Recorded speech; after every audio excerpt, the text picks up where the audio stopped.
Hi, and welcome back to another episode of the History of Fan Anime.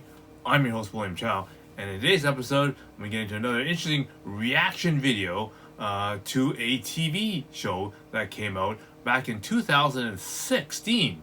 I ran across this as I was going through a previous episode, doing the research and that kind of stuff, and I just found it really interesting that the parallels that happened in Japanese animation and how the history of Japanese animation sort of arose, really ran in line with this. Okay, so I'm gonna go through this particular episode and basically go over the particular points that came up in the video and go over it and how it relates to anime and basically the the revolution, as it were, with anime. Okay, so before I begin, I want to remind everyone to go down below, click like and click subscribe, because that's if you have a chance to also maybe write a comment about how the experience occurred for you, maybe. All right.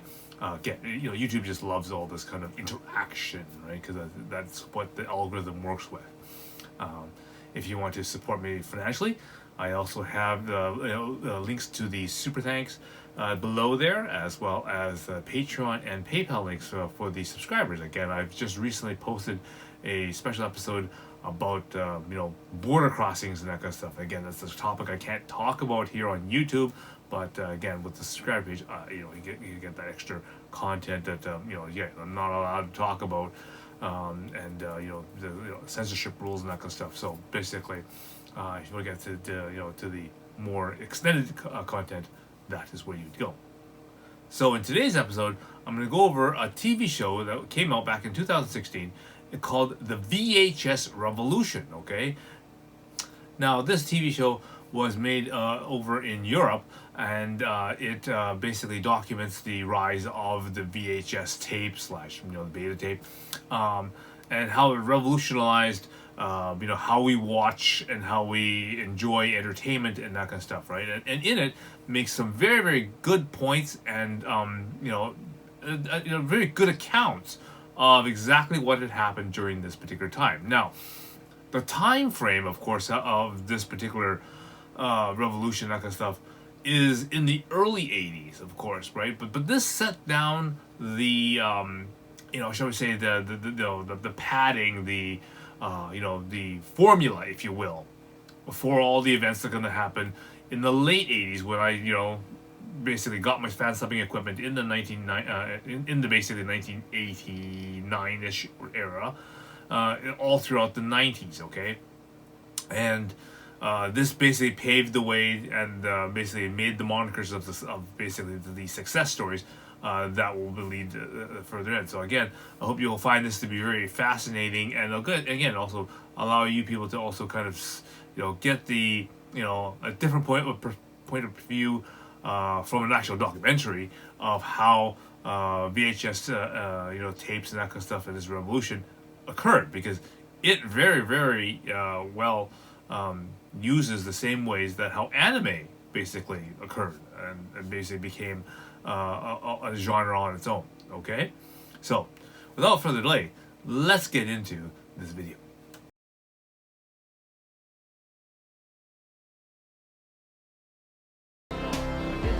But the most profound social changes are rarely the showiest. They occur on the fringes first, hidden from the general public's view. As often happens with consumer goods, it was in the United States that the pioneers dived headfirst into the video pool instinctively, enthusiastically. 3, 2, 1. I'm Ray Glasser, Cleveland, Ohio. I've been collecting on video since 1976, one of the first true Betamax collectors, I guess you could say. I always find this rather interesting because, here I am. I'm not much different than this person that's right now here. I'm just an ordinary, sort of at this time a university student. He just arrived in Vancouver. The year would be 1986, and I just was a very avid fan of martial arts movies and that kind of stuff that was coming from like Hong Kong and that kind of stuff. So very influenced by things like the Bruce Lees and the Jackie Chans, the Sammo Hungs, and all that kind of stuff. And I just noticed that when I got introduced to different people from the university, this thing called Japanese animation sort of came up, right?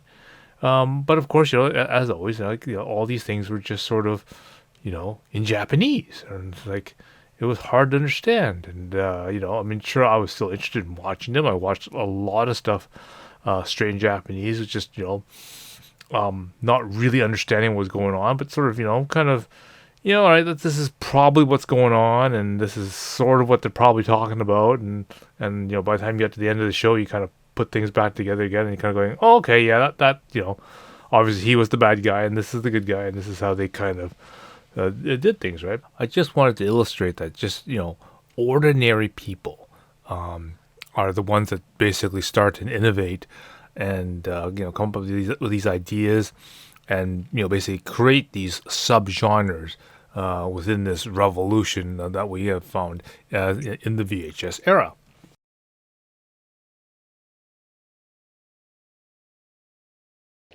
The SL7200 at the time cost somewhere around $1,200.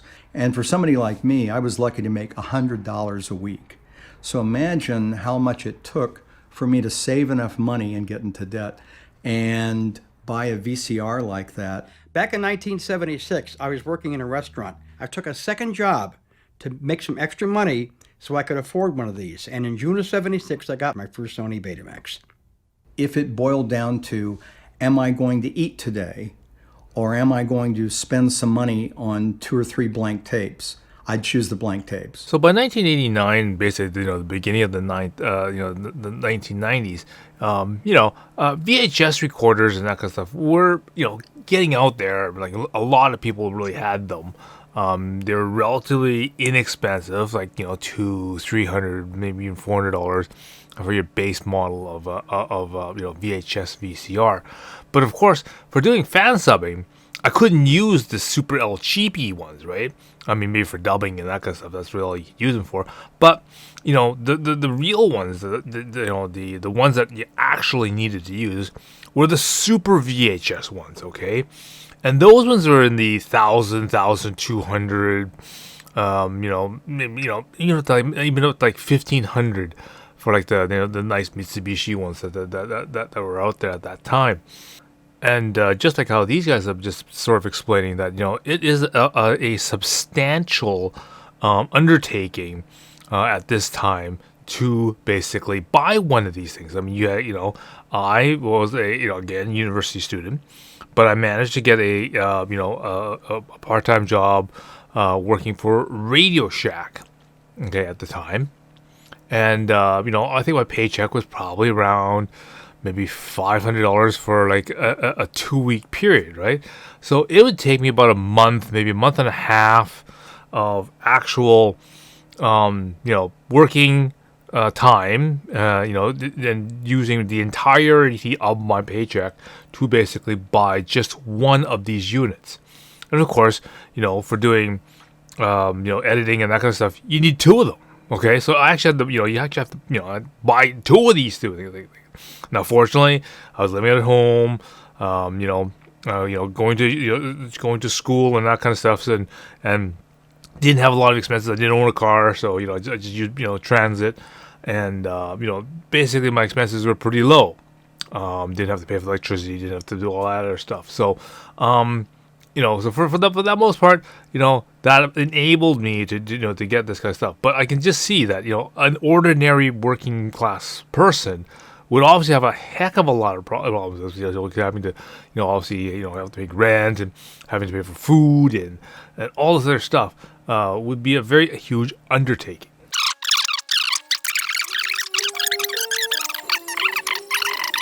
Not surprisingly, the early days were exhilarating. How you doing? This is the first annual VCO Plus Michigan Convention in Fremont, Ohio, February 5th, 1979. Enthusiasts organized conventions. A group of 50 video fans would bring along their VCRs to record as much as their tapes would allow. From the outset, the little black box had its own distinctive community. Now, they touched on a very important topic, that the fact that, these people started forming communities, pretty much exactly how the anime fans did the same thing. Here we have the release of, videos that weren't technically available in North America. I mean, these things were coming in from Japan. And, people of like-minded things, they put together these sort of fan clubs or these communities where they kind of got together. They either, in our case, we had these anime showcases where they would, every, it was the third Sunday out of every month, we would meet at a community center or a college, and, we would show videos on the large screen.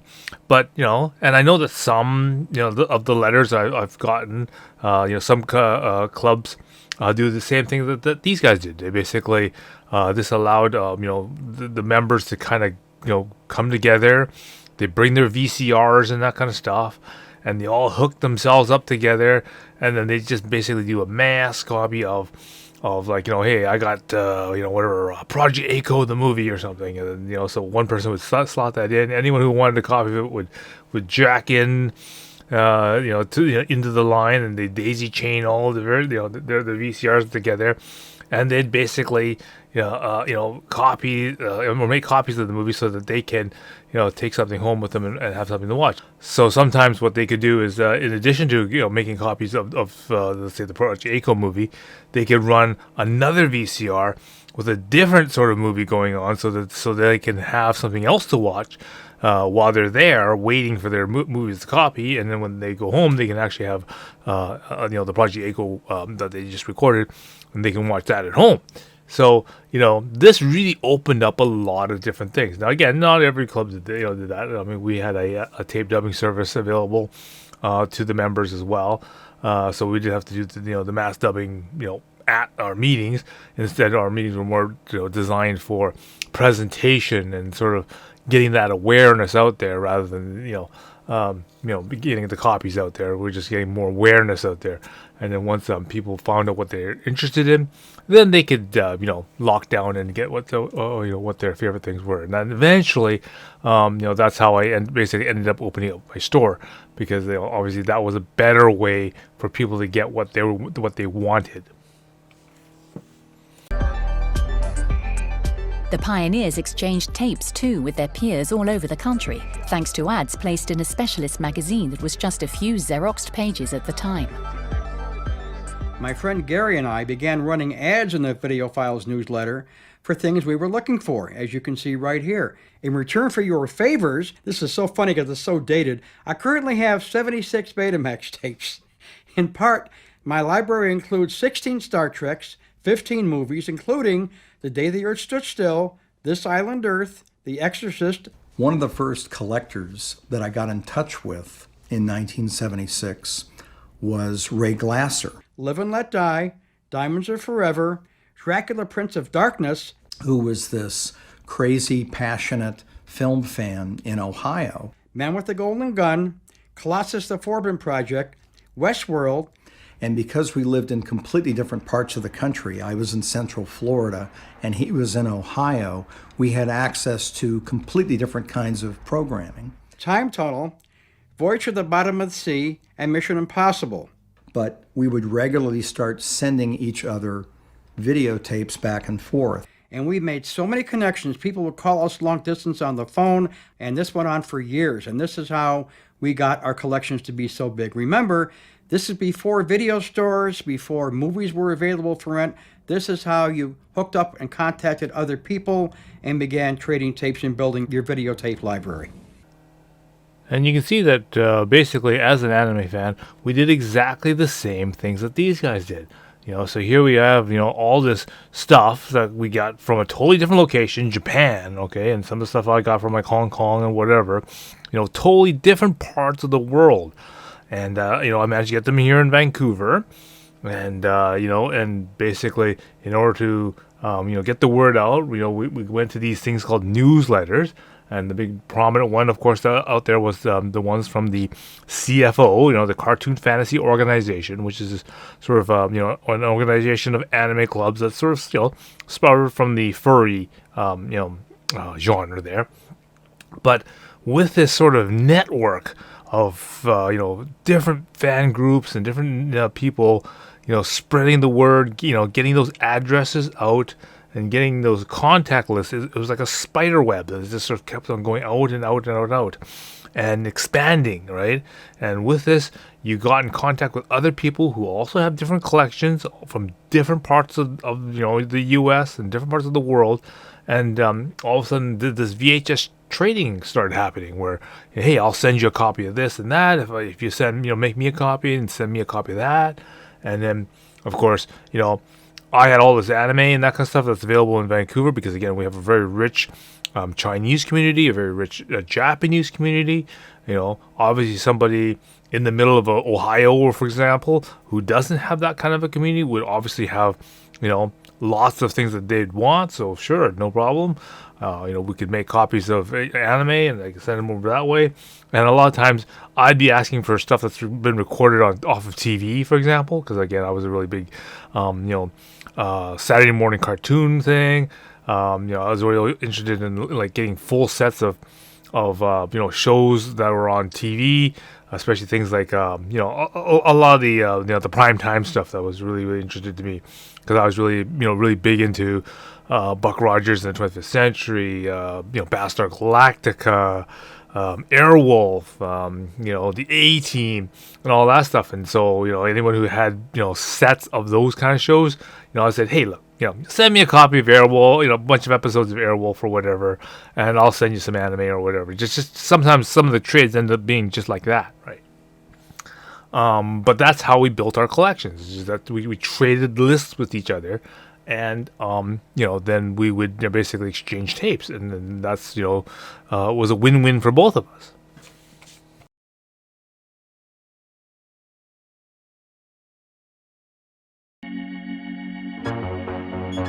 But this amazing new world opening up before viewers was in reality very poor. The few videocassettes available for sale cost the earth.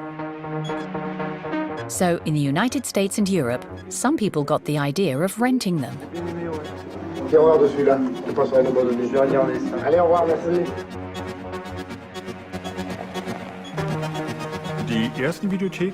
The first video stores belonged to perfectly ordinary people. They were just family-run businesses. You even had coal merchants and grocery stores with videos for rental. You might be going to a delicatessen, you'd get a ham and Swiss, and you'd walk out with a movie as well. So this person mentions that, a lot of these first video rental stores were just mom and pop shops. And especially here in Vancouver, even when I was just starting to go to see these video rental stores, most of them were just like tiny little places, owned by, a Japanese family or whatever, new immigrants types of things. And all they were doing is they were getting their families back at home in Japan, recording video cassettes of, whatever was on TV in Japan, or in some cases, as well as, people in Hong Kong, recording, movies and TV shows and soap operas and all that kind of stuff over there. And then basically they're shipping the tapes from Japan or Hong Kong or whatever, Taiwan, whatever, and they send them to Vancouver to their, to their family or whatever. And then they would obviously set these tapes up available for rental so that other people who spoke Chinese / Japanese could then rent them and then watch stuff in their language, as if they were in Japan / in Taiwan, right, or in Hong Kong. And so this and these little stores weren't all just video stores. I mean, sure, there, in Vancouver we had like Kiku Video and Fuji Video, which were more dedicated, or of course Wasi Bookstore, which were all more dedicated video rental stores, right? But a Wasi Bookstore was also a bookstore, right? They sold books and magazines and that kind of stuff, and subscriptions and that kind of stuff for their monthly things.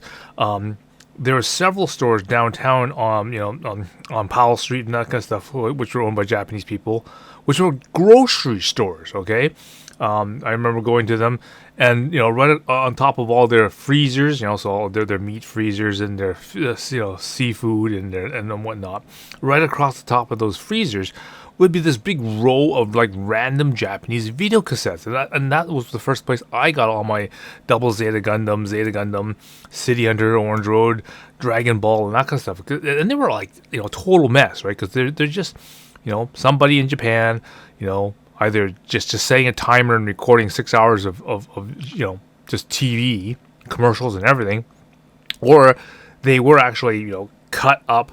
Sometimes they would have the commercials removed, but most of the time they were just straight half-hour recording, that type of thing, and they had whatever the episodes on them, right? But yeah, again, all family owned. All the content was obtained and that kind of stuff. Using family members, using large shipping and that kind of stuff. So no logistical chains, supply chains, distributors, or anything was available. And and of course, at this particular time in the 89 and sort of the even into the 90s, right? Yeah, sure. There's going to be start of these video, bigger video chains and that kind of stuff, but they didn't have anime. They didn't have Chinese soap operas or none of that kind of stuff, because they're more focusing on big blockbuster releases from the major companies, Paramount and CBS and Sony and all that stuff. So these guys were interested in releasing that stuff, and that's not what we the ethnic type, and of course of us anime fans.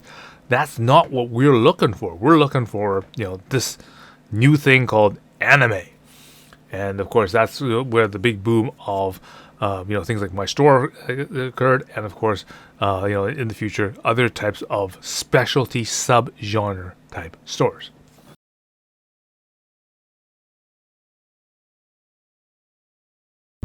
Aspiring producers stepped into this nascent market. No more need for sophisticated cameras or film, just a camcorder. This was the heyday of videos that explored innovative seduction techniques. Welcome to Seduction Through Hypnosis, the revolutionary new way of seducing the woman of your dreams. Videos made to be watched by dogs, complete with spoof game shows. Others even turned the TV set into a fireplace. All trod a fine line between commercialism and poetics of the absurd. At this time, this is where, in the late 80s, beginning of the 90s, I realized that, the combination of some VCRs, some basically consumer available, computers, such as the Amiga, and some specialized hardware, with like the Genlock. You can even just see with the picture with the two guys making videos. He's got obviously what looks to be like a Commodore 64 standard monitor, and he's got a control stick based chroma key Genlock there. People could just ordinary people can make and produce video cassettes of literally anything that they really wanted to, and in this case, I took this technology to basically apply, the computer technology that we used to make, subtitles, and generate translations for this Japanese animation that's coming up, right? All these people who want anime, but obviously because it's in Japanese, or let's say, for example, if it's Chinese stuff, because it's in a different language, they need to have access to it in English. And the best way to do it is, provide some subtitles on the screen so that they can follow along with the story, follow along with the dialogue, and make it easier to consume. And, that will help the genre take off and become the genre that it is, and the genre that we know it today. All right, I hope you found that really interesting. And again, this is just a great example of all the things that happened in the revolution of VHS, and how it basically is the same thing that we did back when we did fan subbing, and how the distribution of fan subbing and getting anime out to different people is exactly the same as what was reflected in this particular video. So I hope you found that really an interesting little twist that's just being re-verified by an actual documentary. All right, so definitely get into more videos in the near future as I continue making some more of these reaction videos. Okay, so until next time, I will see you again.